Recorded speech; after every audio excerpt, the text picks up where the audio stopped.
Thank you. Thank you. My name is Jeff Mather, and I am an environmental sculptor and a community-based public artist, which means I never work alone, which I probably shouldn't because I have color vision deficiency. So I always find those people that are good with color because I need them. I spend most of my time at Drew Charter School, about 45 days a semester, and I've been doing this for 7 years as their STEAM artist in residence. And this has stretched me in lots of unexpected ways as an artist as I've put together arts and fusion partnerships with teachers K through 12 in all subject areas at one time or another. And what I'm looking at up here is that alphabet soup, that collection of letters that we choose to put in this order and talk about STEAM education. So I'm going to talk about that, but I'm going to talk about different ways of sharing it today. So one thing I've realized my time at Drew is that STEAM does not have to be STEAM. We could have teams, we could have meets, we could have SAM, we could have tea, we could have eats, and so on. You know, it's sort of endless, these permutations. So what I'm asking is, how can we take STEAM education and get it out of the classroom and get it out of the school building and share it in different ways? One of the ways that we've come to is a large-scale collaborative STEAM event school-wide that's called Space is the New Place.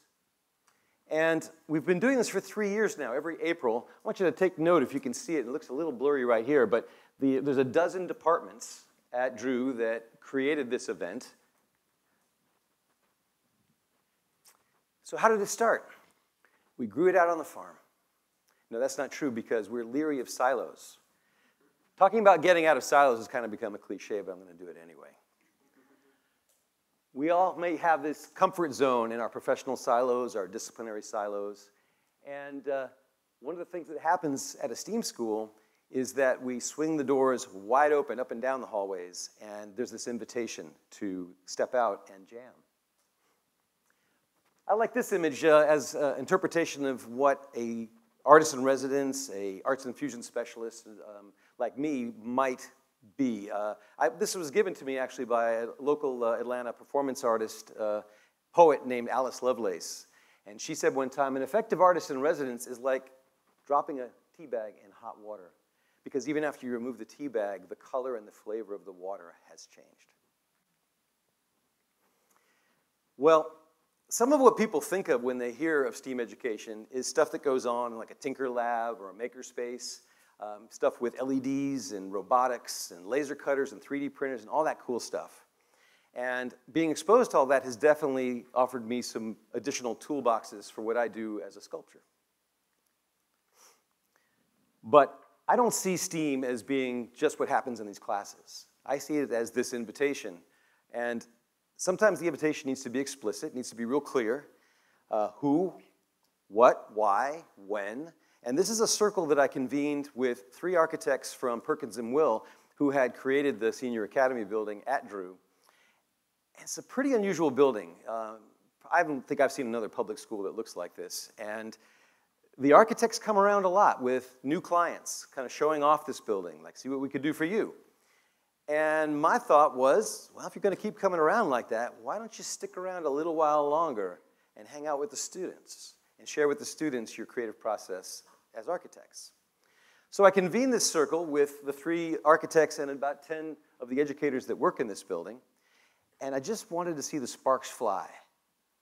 I was thinking real hard not to say some of the draw for them the connecting lines that I was already thinking of, and just see what would happen. One tip about this kind of gathering is it's important to provide food. Sharing food might not seem like a big deal, but it's more than symbolic, and it also helps people to linger. And so I ordered pizza and salad and lemonade and iced tea, and then I sort of sat back to see what would happen. Well, the first thing that happened, the head of our dance department, Tombra Harris, I could see over in the corner having a one-on-one conversation with the lead architect, and she came stepping away from that conversation with light in her eyes, and she had a vision for a performance event that would not be in the dance studio, that would not be on stage, but that would pop up in unexpected places all around the campus. And she already knew she wanted to call this Space is the New Place.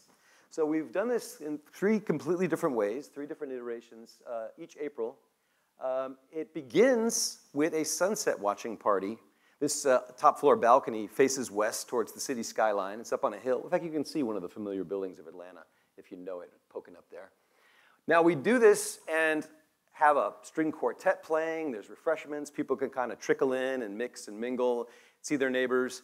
And we wait because we want it to be truly dark before the event itself starts, because we do digital projections on the buildings, and those look best when it's dark enough. So after a spell, the sun has gone down, the dancers all come up an outside staircase and bring the audience back down and walk them around this field by the gym. Now, hardly anyone ever walks this way when they come to this school. There's other ways that most people go. And we bring them this way on purpose as a way for them to maybe see a familiar building with fresh eyes from a fresh angle. There's animated fonts being projected on the back wall of the gym. There are musical ensembles in unexpected places, vocal improv groups, string octets, digital music happening. There's revolving, morphing animations of mandalas being projected up on the walls. And there's an art exhibit down below. It's art that's all made with recycled materials, with LEDs, colored LEDs embedded inside the visual art.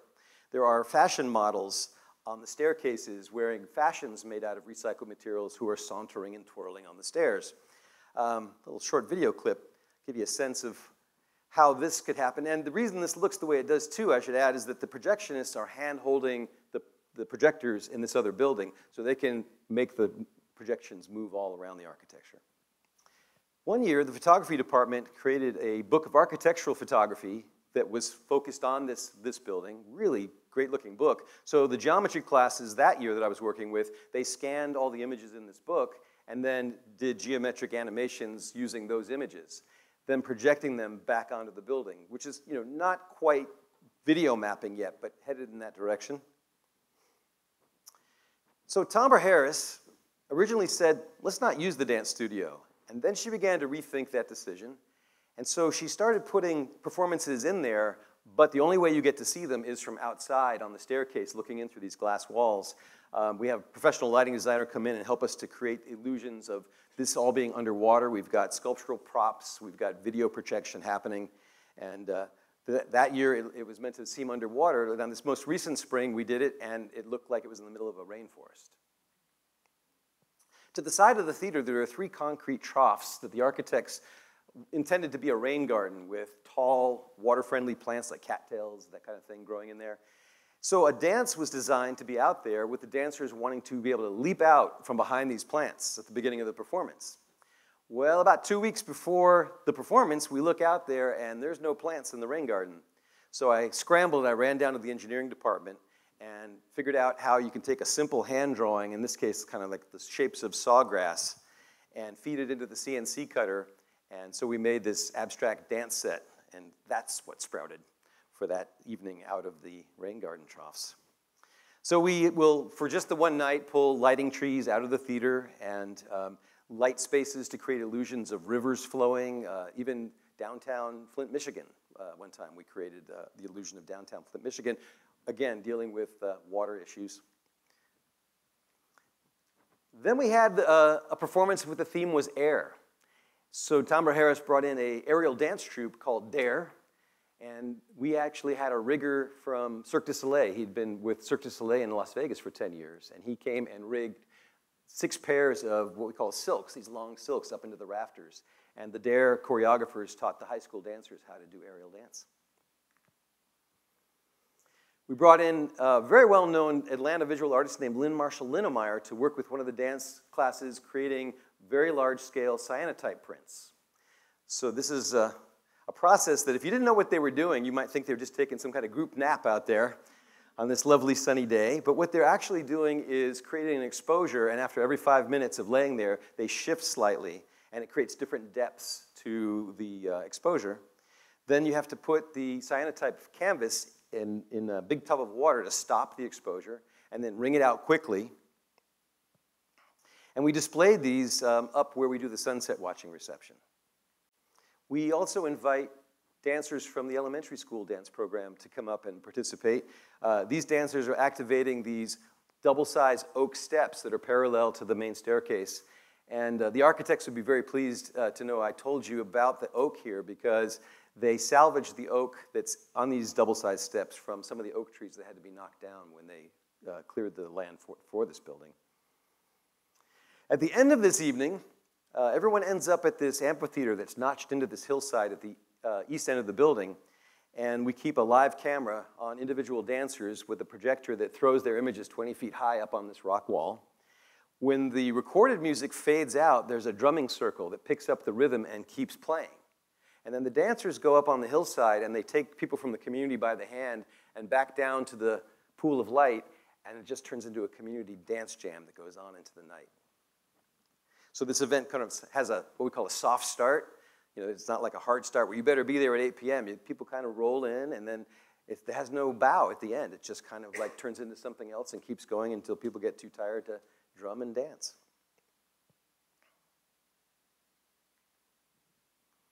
So this performative STEAM event has inspired other STEAM performances, experiments. Down at the elementary school, I was constructing a 7-foot wide camera obscura with a STEM lab class that was studying optics. At the same time as I was working with a robotics class, creating these robotic light towers where we were sequencing LEDs inside these giant lucite tubes that these guys are experimenting with. And then this led to us realizing that this could tie in with what I was doing in the art class. The art teacher, the one who sometimes calls me the glue, which I've taken as an affectionate nickname. You know, you talk about all these recipes of tea and steam and all that stuff. You know, who knew that glue would also be a key ingredient? So then the tag teacher, or gifted teacher sometimes it's called, she decided that their students were going to make fluorescent dance prop sculptures. And I was doing this project with the art teacher who calls me the glue, where we were making constructions that were meant for shadow play. So here's a little video clip that should show how that comes together. So the theme, this kind of all coalesced around the theme of light. So I think that you can find many triggers for these kinds of STEAM experiments, and the key is the invitation. To make that invitation and to make it clear who, when, where, and why, and bring pizza. Thank you.